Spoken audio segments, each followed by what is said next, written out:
Bonjour à tous. On continue le cours sur les aires. Donc, dans le premier cours, on avait regardé comment est-ce qu'on faisait pour calculer une aire quand on avait un quadrillage et une unité de mesure. L'idée, c'est que maintenant, l'unité de mesure qu'on va prendre, ça va être le centimètre carré. Et ça va être une unité de mesure qui va être universelle, ce qui va nous permettre de pouvoir comparer les aires avec n'importe qui. C'est plus mon petit carreau contre ton triangle à toi, mais ça va être tout le monde avec des centimètres carrés. Donc, pour ça, on va commencer à calculer des aires relativement simples. Pour un carré, ce qui est simple, c'est un carré de 1 cm de côté, donc tous ces côtés font 1 cm de côté. Il a une aire de 1 cm carré. En fait, c'est exactement ce que ça veut dire. 1 cm carré, c'est un carré de 1 cm de côté. Et ça délimite bien une surface, la surface qu'il y a ici. Donc, en se basant là-dessus, on peut exactement prendre l'aire. Du coup, ici, on a 2 carrés de 1 cm², donc ça nous fait 2 cm². Et ici, on a 5,5 cm². De la même manière que tout à l'heure, sauf que maintenant, notre unité, c'est plus le carré, un carré quelconque, ça va être le carré de côté 1 cm. Alors attention, la différence, quand je marque le 1 cm², c'est ce qui est précisé ici. Le centimètre carré, la différence, c'est qu'il y a un petit 2 au-dessus du centimètre. On verra d'où vient cette différence dans une prochaine vidéo. Mais il ne faut pas l'oublier, sinon on parle de centimètres et plus de centimètres carrés. Donc, deuxième chose à laquelle il faut faire attention, et qui est source de confusion, c'est la différence entre l'aire et le périmètre. Alors je vous rappelle, dans ce petit tableau, que le périmètre se mesure en centimètres et non pas en centimètres carrés, car le périmètre est une mesure de longueur, alors que l'aire est une mesure de surface. Donc c'est ce qui est écrit juste en dessous, ça se mesure en centimètres et en centimètres carrés. Et le périmètre, ça correspond à la longueur du contour de la figure, et l'aire à la surface de la surface. Oula, il y a un petit problème ça. Et l'aire, ça correspond à la surface, tout simplement. Je supprimerai le deuxième surface. Donc le plus simple pour commencer, c'est de se faire la main sur des figures qu'on connaît bien. Donc on va commencer simplement avec le carré. Le carré, on a vu, un carré qui a un côté de 1 cm fait 1 cm², à une aire de 1 cm². Qu'est-ce qui se passe pour les autres carrés? Si j'ai un carré qui a un côté de 5 cm, l'aire de mon carré, ça va être juste 5 fois 5. Donc ça va être 25 cm². Et donc la formule à connaître, c'est celle-là. C'est la formule qui nous donne le. Oula, pardon. C'est la formule qui nous donne l'aire du carré en fonction du côté du carré. C'est-à-dire que si je connais le côté du carré, la longueur du côté du carré, je le multiplie par lui-même et je trouve l'aire du carré. D'accord? On va corriger les exercices après et vous verrez sur quelques exemples comment ça fonctionne. Pour le rectangle, c'est pas comme le carré. Il a une longueur qui est le grand côté et une largeur. Et les côtés opposés sont de même longueur. Pour calculer son aire, c'est très simple, ça va juste être la longueur multipliée par la largeur. Donc, dans le cas du carré, finalement, la longueur et la largeur, c'était les mêmes. Donc, c'est bien la même formule, sauf que ici, longueur et largeur, c'est les mêmes, donc c'est côté fois côté. Et ici, longueur et largeur, ce sont deux choses différentes, donc on multiplie longueur par la largeur, petit côté fois grand côté. Donc si un rectangle a une longueur de 5 cm et une largeur de 2 cm, alors son aire va être 5 fois 2, 10 cm carrés. Attention, c'est bien une aire, donc c'est en centimètres carrés et pas en centimètres. Pour ce qui est des triangles, c'est un petit peu plus compliqué. Premièrement, le triangle rectangle. Donc c'est ce triangle ici que vous avez sur la gauche. Le triangle rectangle, on peut toujours le voir comme la moitié d'un rectangle tout entier. D'accord? C'est pour ça qu'il y a les pointillés. Donc si je vois mon triangle rectangle comme la moitié d'un rectangle tout entier, il suffit que j'utilise la formule du rectangle et que je divise par 2. D'accord? Sauf que dans un triangle, on n'appelle pas ça la longueur et on n'appelle pas ça la largeur, mais on appelle ça la base et la hauteur. Mais sinon, c'est la même formule. Et j'ai divisé par 2 pour avoir juste l'aire de mon rectangle. Et si mon triangle n'est pas rectangle, si c'est un triangle quelconque, la formule ne change pas. C'est toujours la même formule. C'est-à-dire qu'on trace la hauteur, d'accord? On reviendra sur ce qu'est la hauteur un petit peu plus loin dans la vidéo. On regarde la base avec laquelle correspond cette hauteur-là, et on multiplie base fois hauteur divisé par 2. Donc un triangle qui a une hauteur de 3 cm et une base de 4 cm a pour aire 4 fois 3, 12, 12 divisé par 2, 6 cm². Donc vous voyez bien qu'il n'y a bien qu'une seule formule et que dans cet exemple, je ne précise pas si le triangle est rectangle ou non. Ça veut dire que c'est vraiment la même formule qui marche pour tout type de triangle. Et en fait, regardez, sur le petit dessin, on voit que ici aussi, pour un triangle quelconque, il y a bien un rectangle qui apparaît. Et que si on trace la hauteur, ça divise en 2 rectangles, que l'aire de ce rectangle total, c'est l'aire de ce petit rectangle plus ce grand rectangle-là, et qu'à chaque fois, mon triangle est séparé en 2 triangles, qui sont la moitié des 2 rectangles. Bref, en tout cas, il faut connaître la formule base fois hauteur divisé par 2. On en vient maintenant aux exercices. Donc les exercices, le premier, c'était de l'application directe des formules. Oups là, pardon, excusez-moi. Hop. Alors, l'aire du carré 1. Si je regarde l'aire du carré 1, le carré 1, il a 22,5 cm de côté. Donc son aire, si on applique la formule, c'est côté fois côté. Donc son côté est de 22,5 cm, donc ça va être 22,5 multiplié par 22,5. Là, vous pouvez sortir la calculatrice. 22,5 multiplié par 22,5, ça me donnera 506,25. 506,25. Ou vous pouvez vous entraîner à la poser aussi. Ça vous entraînera à multiplier des nombres décimaux. Donc, l'aire du rectangle 2. Encore une fois, si on revient à la formule, l'aire du rectangle, c'est largeur fois longueur. Donc ici, j'ai ma largeur qui est égale à 5,2 cm et ma longueur qui fait 16,4 cm. Donc le produit des deux, 5,2 fois 16,4 cm. Et donc c'est égal à, on sort sa calculatrice, 5,2 fois 16,4. Ça me donne 85,28. 85,28. Alors là, j'ai un petit problème parce que ici, en fait, ce qu'il faudrait faire, c'est mettre centimètres carrés. Simplement, le centimètre carré, je ne peux pas le taper à l'ordinateur, je ne l'ai pas sur mon clavier, donc pour l'instant, je le marquerai comme ça, le centimètre carré. Avec un petit chapeau pour dire que le 2, il se met au-dessus du M. Pour l'aire du rectangle numéro 3, l'aire du rectangle numéro 3, sa largeur c'est 11 cm et sa longueur c'est 14. Donc on fait 11 fois 14. Multiplié par 11, je ne sais pas si vous avez la technique, mais le plus facile c'est de multiplier par 10 et d'ajouter 14.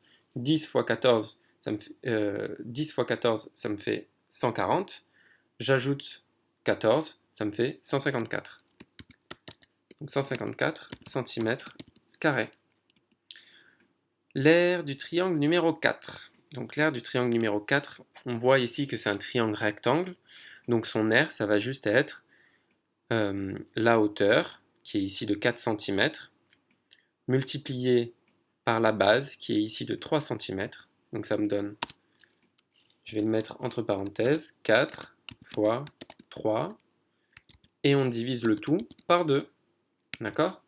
Attention, le 2, c'est pas une longueur de la figure du triangle. Hein. C'est juste que, vous vous souvenez, le triangle, ça va être la moitié d'un rectangle. Donc on va diviser le tout par 2. 3 fois 4, 12, divisé par 2, 6 cm². Et le deuxième triangle, cette fois la hauteur c'est 5 cm, la base c'est 12 cm, donc ça va me faire 5 fois 12, 12 divisé par 2. Et 5 fois 12 divisé par 2, 5 fois 12 ça fait 60, divisé par 2 ça me fait 30 cm². Voilà pour le premier exercice. Pour le deuxième exercice, donc, si j'ai un carré ABCD de côté 7,5 cm, quel est son aire?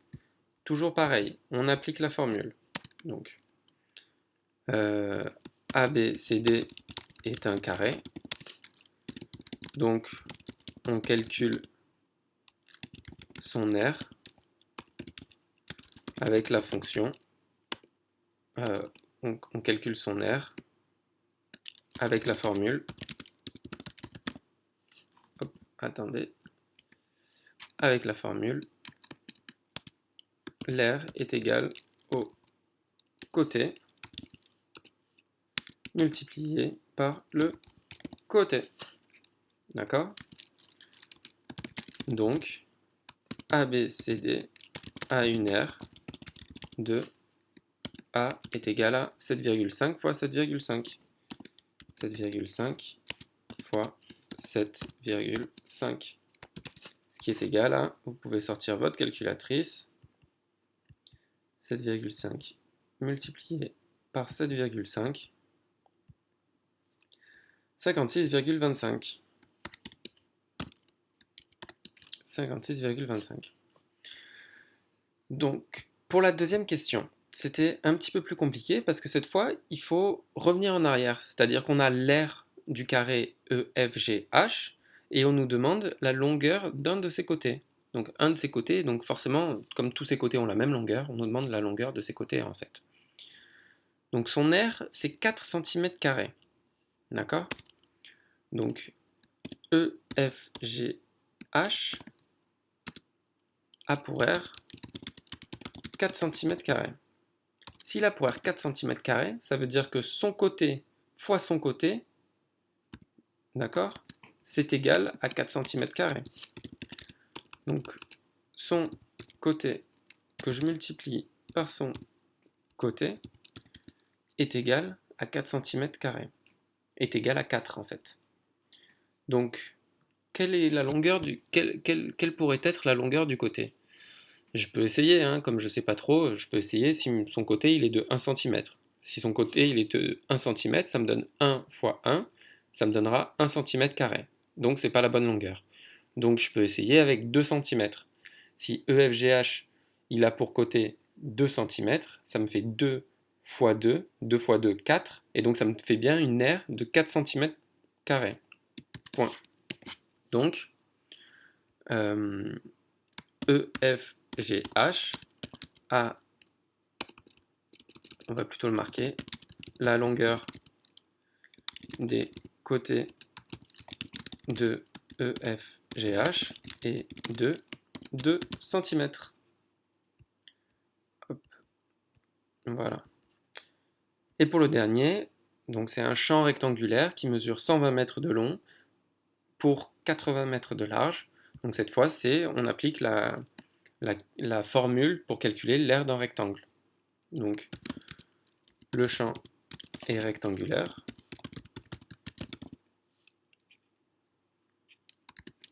Hop. Donc on calcule son aire avec la formule.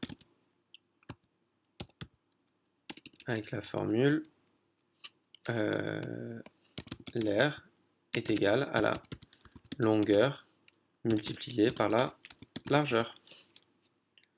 Ici, donc, l'aire est égal à 120 multiplié par 80. Hop, on sort la calculatrice. 120 multiplié par 80, 9600. 9600, et c'est cette fois des mètres carrés et non plus des centimètres carrés. Alors, je vous enverrai bien sûr cette correction en plus de la vidéo.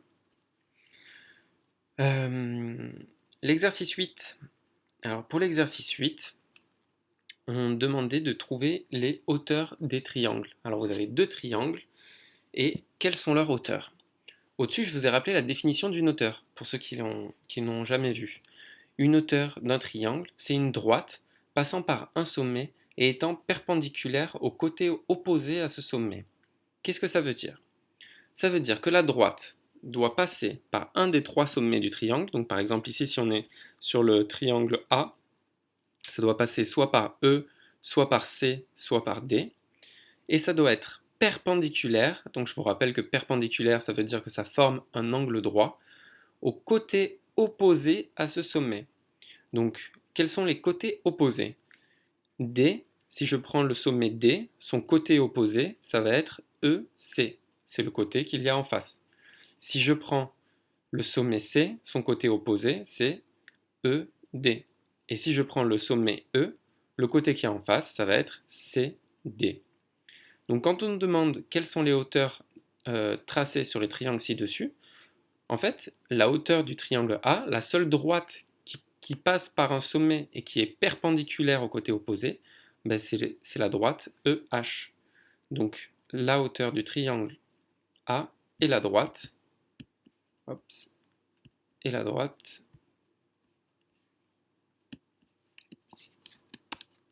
EH. D'accord? De la même manière, on va appliquer la même définition pour le triangle B. Donc je vous rappelle que c'est une droite, alors on la met bien entre parenthèses. Le triangle B, il faut que je trouve une droite qui passe par un des sommets et qui soit perpendiculaire à son côté opposé. Donc, est-ce qu'il y a une droite qui correspond à ça? Donc si je regarde la droite CH, ben, elle passe bien par le sommet C. Le côté opposé à C, c'est-à-dire celui qui est en face, c'est le côté AB. Et la droite CH est bien perpendiculaire, ici on a un angle droit, au côté AB.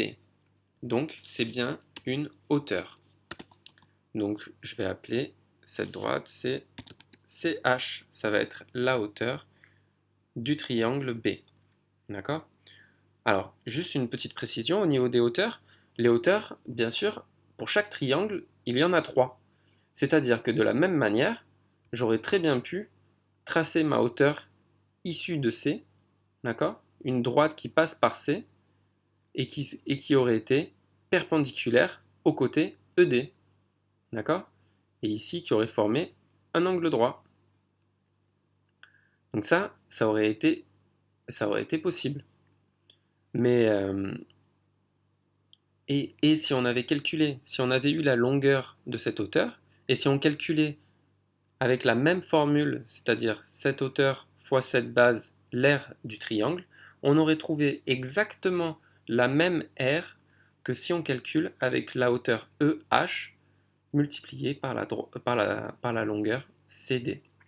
Donc peu importe la hauteur qu'on utilise dans un triangle, on trouvera toujours la même aire. Et donc là, justement, c'est la deuxième question. Calculer l'aire des deux triangles. Donc l'aire du triangle A, c'est, on l'a vu, hauteur fois base divisé par 2. D'accord? Donc ici, ça me donne 5,4 multiplié par 6 et le tout divisé par 2. Donc, je vais mettre des parenthèses, même si vous savez que ces parenthèses sont inutiles en fait, parce que quand il y a que des multiplications et des divisions, on fait les opérations de gauche à droite.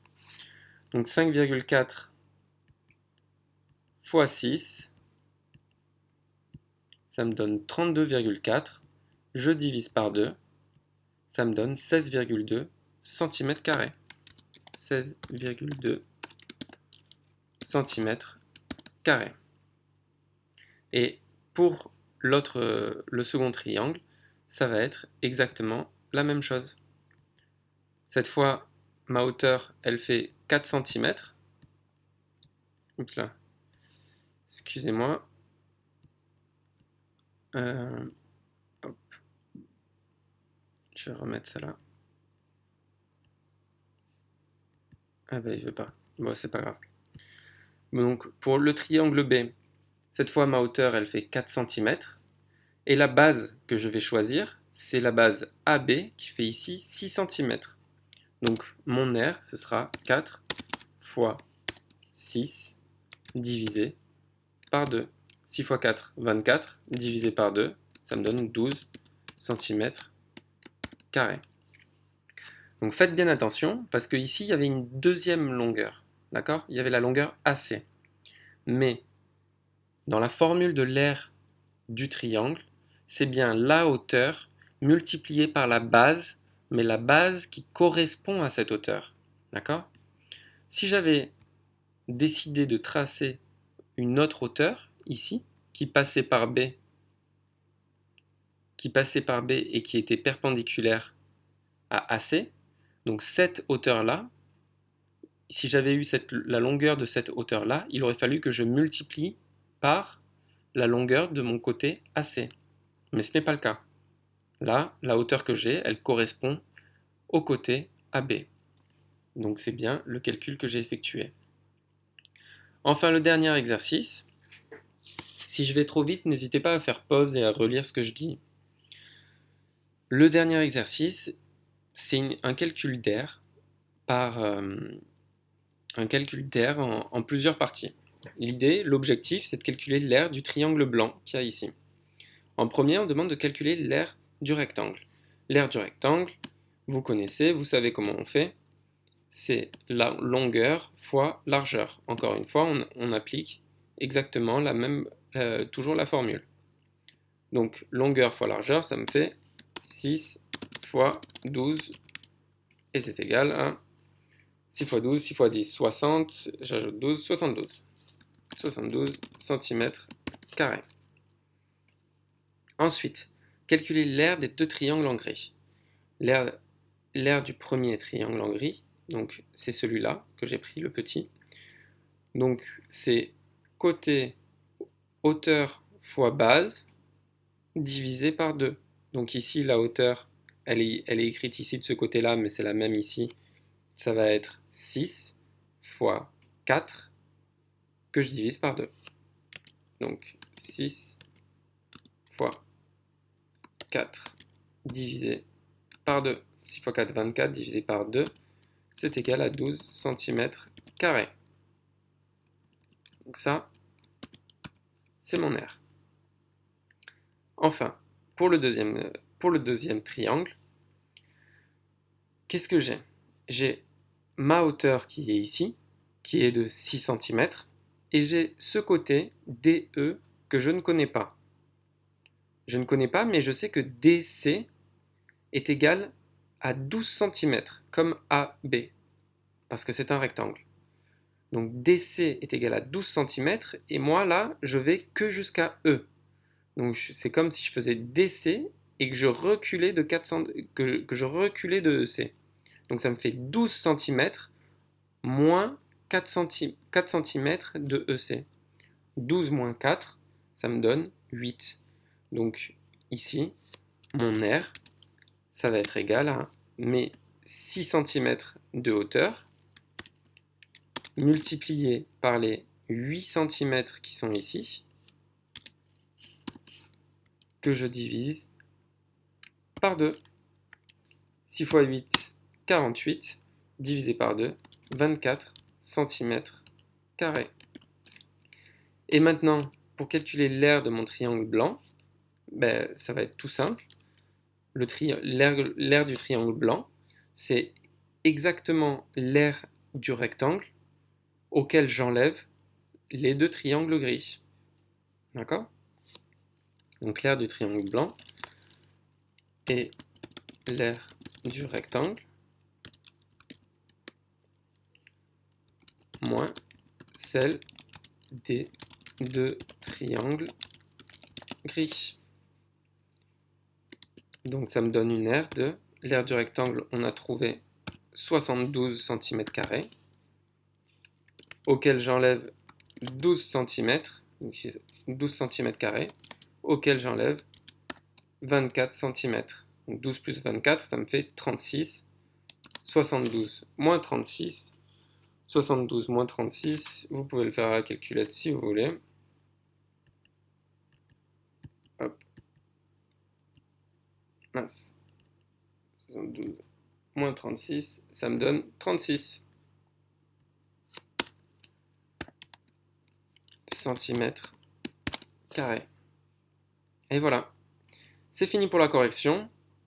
Je vous posterai le PDF avec la correction inclue à l'intérieur. Si vous avez des questions, n'hésitez pas à m'envoyer des messages sur Pronote et je vous joins la prochaine fiche très prochainement. Merci beaucoup. Au revoir.